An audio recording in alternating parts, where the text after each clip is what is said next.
Hello friends, welcome to Kushala media. December 31 జనవరి 1 తారీఖున మందుబాబులు మద్యం bottle తెగ తాగి పడేశారు. ఈ రెండు రాష్ట్రాల్లో గతంలో ఎన్నడూ లేని విధంగా మద్యం అమ్మకాలు రికార్డు స్థాయిలో జరిగాయి.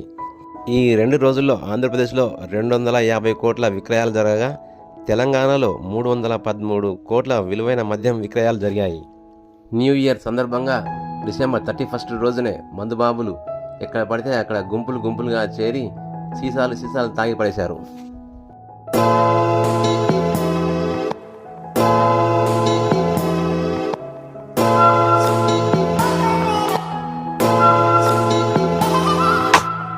ఆంధ్రప్రదేశ్లో గత ఏడాది డిసెంబర్ 31వ తేదీన 142 కోట్ల వ్యాపారం జరగగా ఈ ఏడాది 147 కోట్ల వ్యాపారంతో రికార్డు నెలకొల్పింది.